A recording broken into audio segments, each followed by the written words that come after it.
마라나타, 관광객은 요구하고 순례자는 감사한다. 같이 해보죠. 관광객은 요구하고 순례자는 감사한다. 이미 모든 복을 받았으니까요. 더 이상 요구할 게 없는 거죠. 오늘 제목은 언약의 표징인 할례는 누구를 위한 표징일까요? 주일 설교 때 제가 이 할례에 대해서 예배 시간에 말씀드리기 좀 그래서 방송에 하겠다 그랬잖아요. 근데 우리 창세기 17장 같이 설교 들으면서 하나님은 결국 전능하시고, 그죠? 사랑이 많으신 분이니까 전능은 한데 사랑하지 않으면 그림의 떡이잖아요. 사랑은 하는데 힘이 없으면 별 의미가 없는 거죠. 근데 우리 하나님은 전능하시면서 우리를 너무너무 사랑하시는데 그 사랑의 표현이 바로 언약이라는 것이고 그 언약의 표징으로 할례가 주어졌는데 이게 참 재미난 게 뭐냐면요. 이 표징이 과연 아브라함만을 위한 것인가? 아니라는 거죠. 하나님을 위한 표징이 된다는 거죠. 왜냐하면 이제 성경에 그 사람을 위한 표징에는 여러 가지가 있는데 그 표징에 대한 설명을 쭉 한다는 거예요. 그런데 이 할례를 표징으로 주면서 그 이유와 목적을 구체적으로 말씀하지 않았다는 거죠. 그거를 잠깐 볼게요. 할례의 표징의 목적을 설명하는 구절이 없는 것을 어떻게 설명할 수 있을까? 하나님은 무지개를 본 결과로 기억한다. 그러니까 하나님을 위한 거지, 무지개. 하나님은 피를 보고 유월절 그 어린 양의 피를 보고 넘어가는 거잖아요. 근데 창세기 17장에서는 상황이 미묘해서 생략했다고 제안하기도 한다. 근데 구약이 이제 신학자가 이렇게 얘기하는 거죠. 그리고 내가 너희가 성관계하는 것을 볼 때 아브라함에게 번성하겠다는 내 약속을 기억하겠다라고 덧붙이지는 않을 것 같다. 이런 내용을 쓰기는 뭐해서 그랬다는 거죠. 이 얘기를 어디서 봤냐면 이 NICOT라고 아주 권위 있는 주석이죠. 거기 보면 이 창세기 주석에서 이런 표현을 쓰고 설명하는 걸 보면서 아 그렇다. 제가요 처음 이제 대학교 신학대학 들어갔을 때 그때 한창 언약이란 내용이 이제 우리 한국에 소개됐어요. 그래서 교수님도 그걸 외국에서 배우고 와서 원서로 강의를 할 때 그때만 해도 언약에 대해서 얘기하면서 이제 이 할례를 얘기하고 이제 소변을 볼 때마다 이제 그 자기가 언약 백성인 것을 확인했다. 그것도 굉장히 맞잖아요. 그러니까 그 스스로도 하나님이 확신을 주기 위해서 할례라는 것을 한 거잖아요. 왜냐하면 15장에서 쪼갠 고개 사이로 하나님 홀로 지나가심으로 내가 반드시 언약을 지키겠다는 것을 말씀해 주셨는데 16장에서 온전히 믿지 못하고 문제를 일으켰잖아요. 그래서 17장에서 하나님이 이름을 바꿔주시면서 더 분명하게 내가 한 약속을 지킨다라는 걸 보여줬잖아요. 그죠? 아브라함을 아브라함 바꿔줬으니까 아브라함 부를 때마다 하나님이 바꿔주신 이름으로 인하여 더 확신을 갈 수 있는 거죠. 그리고 두 번째 확신의 표징으로 할례를 명하셨는데 단순히 아브라함 개인적으로 할례 향한 것을 볼 때마다 하나님이 약속하신 걸 지킬 것이다 라고 그렇게 생각하는 것도 맞지만 더 중요한 것은 이게 결국 누구를 위한 거냐? 하나님을 위한 것이라는 것을 이제 말씀한다는 거죠. 할례는 하나님의 언약 백성으로서의 정체성의 표시다. 엄밀한 의미에서 할례는 하나님을 위한 것으로서의 인식 표시는 아니다. 오히려 하나님이 후손과 관련해 약속을 이룰 것이라는 아브라함의 믿음을 증거하는 확증의 표징이다. 이제 그러면서 이 하나님께서 할례를 행하게 하신 다음에 끊임없이 그 약속을 기억하는 거죠. 그래서 그 할례는 누구를 위한 것인가? 할례는 언약의 표징으로 불린다. 하지만 누구를 위한 표징인가? 할례 받은 자와 그의 가족인가?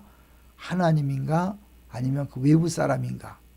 이것은 창세기에서 표징을 이야기하는 네 번째 구절인데 창세기의 표징에 대한 얘기 첫 번째 창세기 1장 14절에 광명체들이 표징을 주어져서 계절을 확인하게 하겠다라고 그렇게 하나님께서 말씀하셨고 두 번째는 이제 가인에게 표를 줌으로 말미암아 그 표징으로 가인이 하나님 보호 아래 있다는 것을 확인시켜 주는 거죠.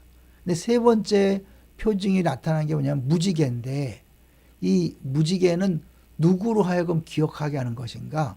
결국 노아에게 한 약속을 하나님이 스스로 상기하기 위해서 하늘에 무지개를 주셨다는 거죠. 그런 원리에서 노아에게 주신 무지개와 유월절에 그 피, 넘어가는 피, 그리고 이제 이 할례가 세 번째로 하나님을 위한 표징이라는 거죠.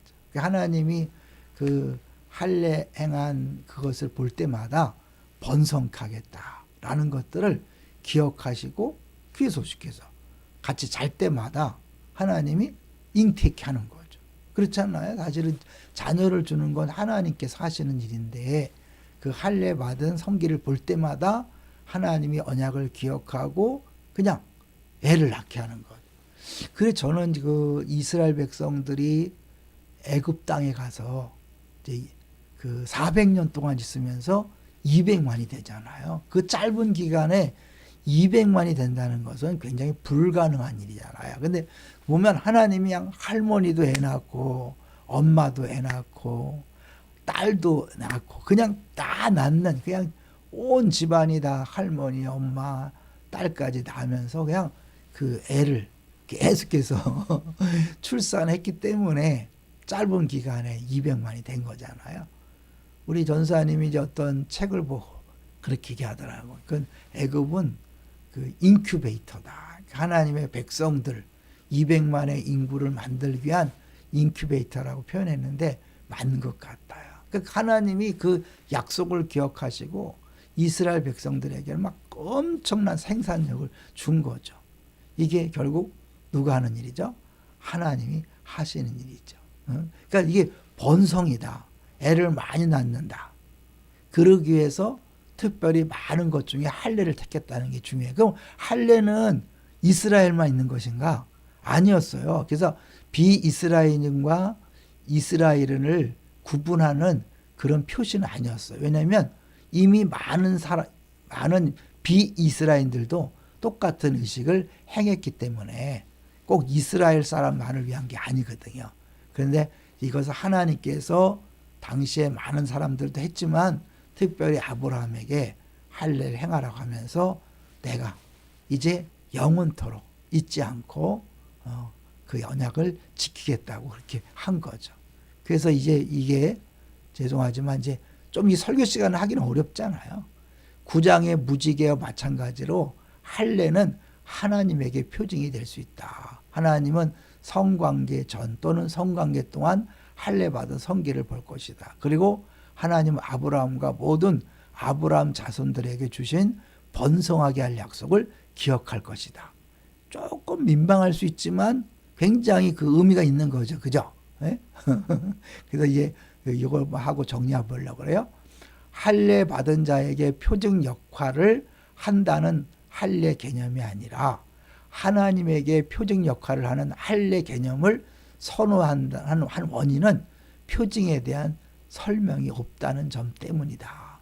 표징을 이스라엘에게 주는 다른 곳에서는 이 표징의 기능이나 목적도 알려주는 거죠. 무교절, 장자 성별, 안식일, 제단이라는 청도 하나님 이거 다 뭐냐면 이거를 주는 이유를 설명하시는데 유독 할례를 표징으로 줬다 그러면서 그 목적과 이유를 구체적으로 설명하지 않았다. 그래서 사실 성경에 구체적 설명까지 하기는 좀 그러니까 우리가 그렇게 해석할 수 있도록 여지를 남겨두시면서 할례를 통해 하나님께서 반드시 그 번성할 약속을 기억하시고 실행하신다는 것을 보여주는 거죠.